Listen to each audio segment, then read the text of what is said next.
بسم اللہ الرحمن الرحیم۔ السلام علیکم ویورز، میں ہوں Raja Amir Abbas advocate. Viewers,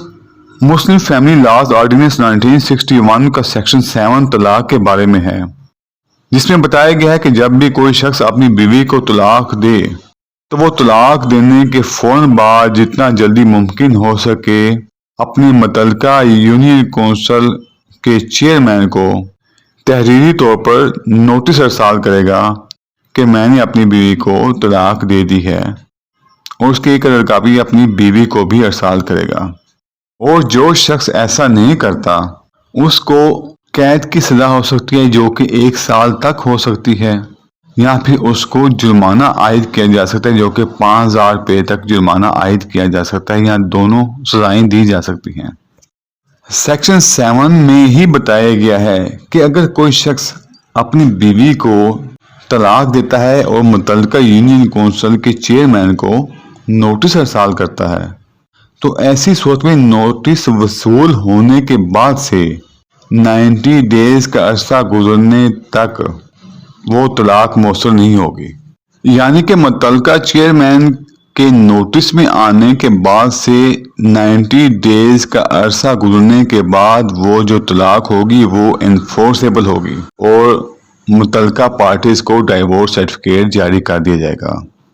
section 7 میں ہی بتایا گیا ہے کہ نوٹس وصول ہونے کے بعد چیئرمین جو ہے وہ ایک مصالحتی کونسل بنائے گا،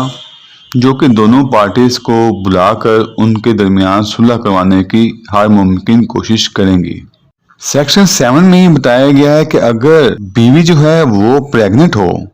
تو ایسی صورت میں طلاق یا تو 90 ڈیز کے بعد مؤثر ہوگی، لیکن اگر ڈیلیوری 90 ڈیز کے بعد ہوتی ہے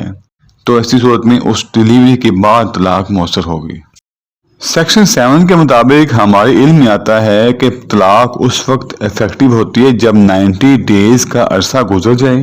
یا پھر اگر عورت پریگننٹ ہو تو ایسی صورت میں اس ڈیلیوری کے بعد طلاق مؤثر ہوگی، یعنی کہ دونوں چیزوں میں سے جو چیز بعد میں ختم ہوگی اس ٹائم کے بعد طلاق مؤثر ہو جائے گی۔ اگر صورتحال اس طرح ہو کہ خاوند اپنی بیوی کو طلاق دے دے اور متعلقہ یونین کونسل کو بھی تحریری طور پر آگاہ کر دے، لیکن 90 ڈیز کا عرصہ گزرنے سے پہلے خاوند کی ڈیتھ ہو جائے، تو ایسی صورت میں کیا اس کی بیوہ اس کی جائیداد میں سے حصے دار ہوگی؟ تو اس کا جواب ہے جی ہاں، بالکل اس کی بیوہ اس کی جائیداد میں سے حصے دار ہوگی، کیونکہ 90 ڈیز کا عرصہ گزرنے کے بعد طلاق مؤثر ہونی تھی،